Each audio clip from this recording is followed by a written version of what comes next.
So hello my students. Now in this video we will see algorithm for push operation in a linked stack. So in our earlier video we discussed what is a linked stack.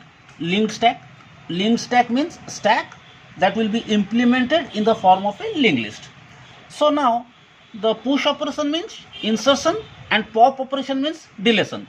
So now we will see algorithm to insert a node in a stack in a linked list as well as delete a node from a linked list, but in a stacked manner. So the item which will be inserted last will be removed first. So how we will conduct? So in last video I just explained that to represent a stack in the form of a linked list, we need a pointer variable top that will contains address of the most recently added node. So instead of start pointer variable we use top. So guys, this is the structure. So since we use a linked list and to represent a particular node we need to define a structured data type. So this is the structured data type that is created to represent a single node. Means we have an info part. Here I have taken the data type of info part as integer, and then we have a link field which is a pointer variable, and the data type of the link field is struct node. Data type is the structure of the same type because link field is going to point address of the neighboring node, and the data type of that node is also a struct node. So this is the concept. Now the name of the algorithm that I have given is push, and parameter that we should pass is struct node asterisk top. So this top variable contains address of the topmost node, or you can call it address of the node that arrived in the linked list last. Okay, now there must be an integer variable item. This will contain the data that we have to insert in the info part of the node. Okay, so first begin. Now to perform insertion you have to recall the insertion steps in a linked list. Now to insert anything in a linked list, first we need to allocate memory space for a node using malloc function, and the address must be stored in a temporary variable. So we can say new underscore n. New underscore n means new node is equals to that. See, it is a pointer variable. The new node, new underscore n, is a pointer variable of struct node type. Okay, so I just write here data type of new underscore n is struct node. You can just declare here struct node. When you use C program you have to declare it, but here I have writing algorithm, so I have not declared it. But make sure that it is a pointer variable like this asterisk new underscore n. So it is a pointer variable. Okay, now struct node asterisk, this is required for typecasting, then malloc, and then we need the size of the block. Size of the block means size of struct node. So this is the complete syntax of using malloc function. Okay, now we have to check for overflow. So if malloc function enables or fails to allocate any memory space, it will return null, and null value will be stored. And when null is stored here, we say overflow. So there are not enough memory space to create a node. So I will write overflow condition if new underscore n is equals to null, then print overflow and exit or return, whatever you may wish you can write. And now suppose there is no overflow, this condition is false. We will jump over here. So now a new node has been created, means memory space for the new node is allocated. Then what to do? We have to put this value item in its info part. So I can write new underscore n arrow info. So info of new underscore n is equals to item. So item is stored. Now the link part of this new node must be adjusted. So what should be the link part? Now let me explain with a particular diagram. Now suppose at the moment variable top, let us say pointing to a node whose address is 200. Data value stored here is B, and this one pointing to another node whose address is 100, and data value stored here is X, and this one is 0. This one is the last node. Now when we create a new node, so suppose this memory allocates new node. So this is my new node whose address is 150. Okay, and the address is stored in new underscore n. So new underscore n is 150. So it is pointing here. Now in its info part, item is stored. Okay, this is item. So item is stored in the info part. So let's say the item is D.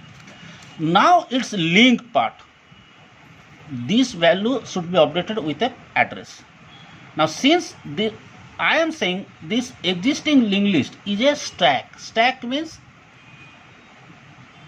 item has to be inserted from one end as well as removed from that same end. So which end I will insert? I will insert it at the top. So right now this is my top, but after insertion this node will become my topmost node. So when this new node become my topmost node, right now this new node should point to the current top node, because out of these two nodes I will assume that B is the data value that arrives in the stack late. B is the most recent added node, and now after insertion this one will be the next to top. This one will be the next to top. So if this is my new node, we shall change the address field of new node as 200 so that it will point here, and then variable top should be updated by 150. So how can I get this address 200? I will get this address from the variable top. So I have to write new underscore n of link field of new node should contains top, means link field of the new node will now point to top, and then variable top should point to new node. Okay, so the value of top is now updated. See, okay, if I perform, this is new node, if I write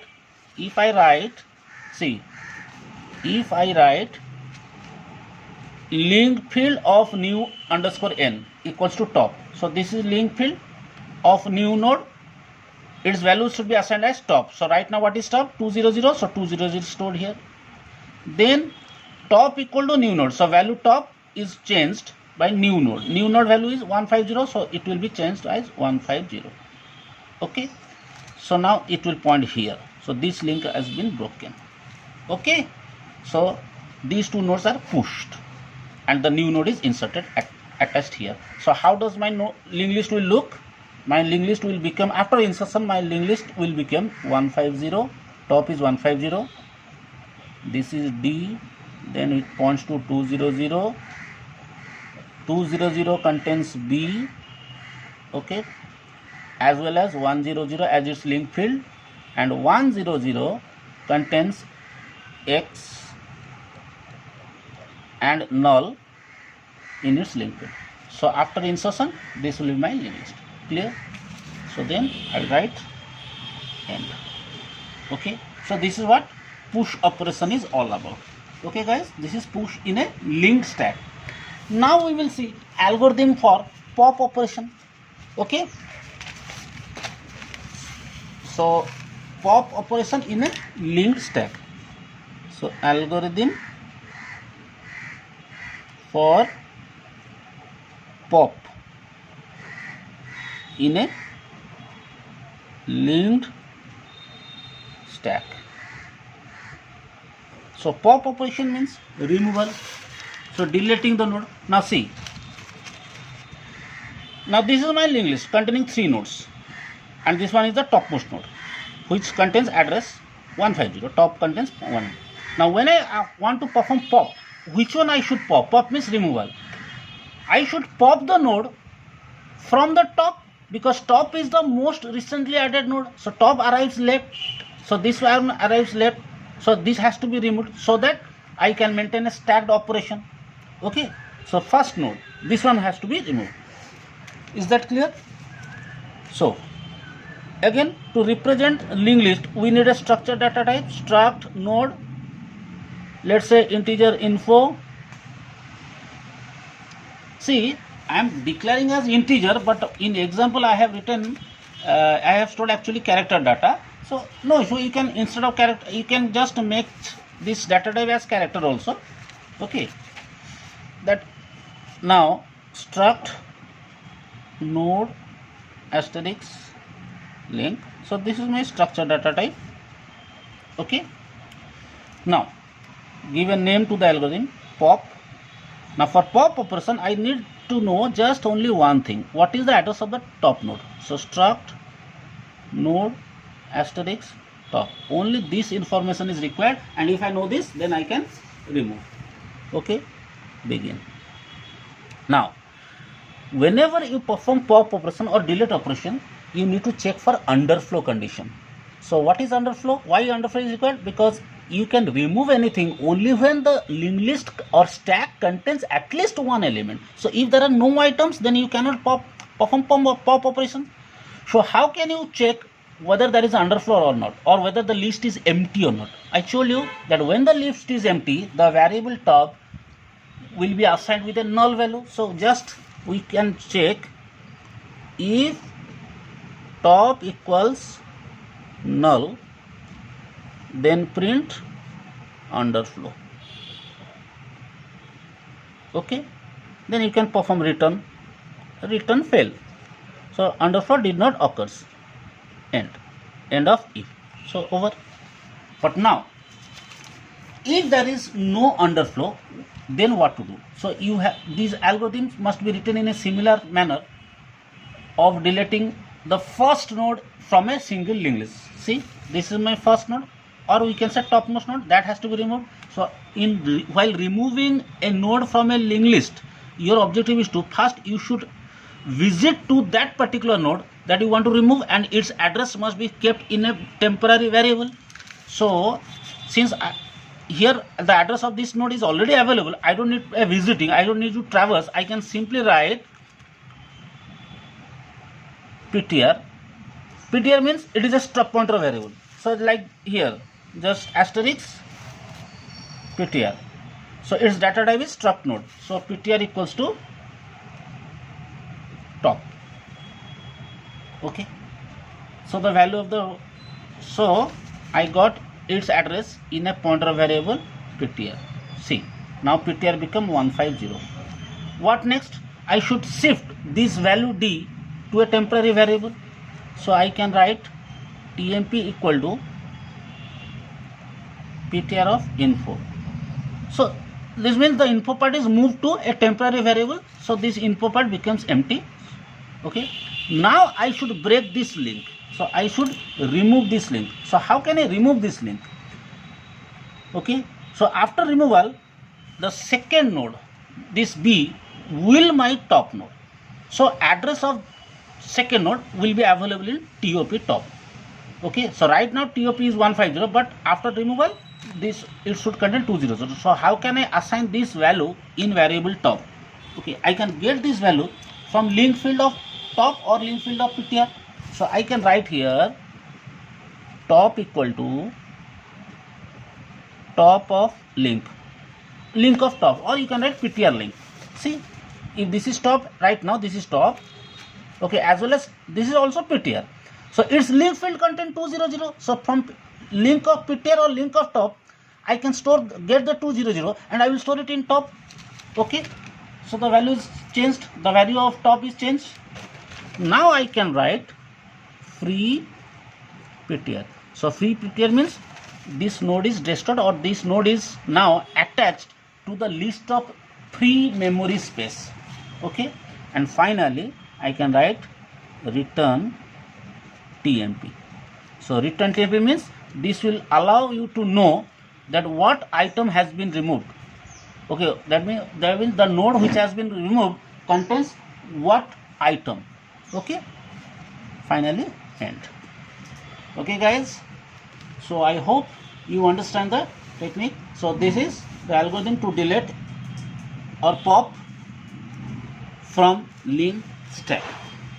Okay, so this is what our stack is all about. In our next videos we will see applications of stack, why stack, or what are the areas where stacks is useful in main memory. So how the stacks will be used in our computer, that part will be discussed in our next video. Till then, thank you.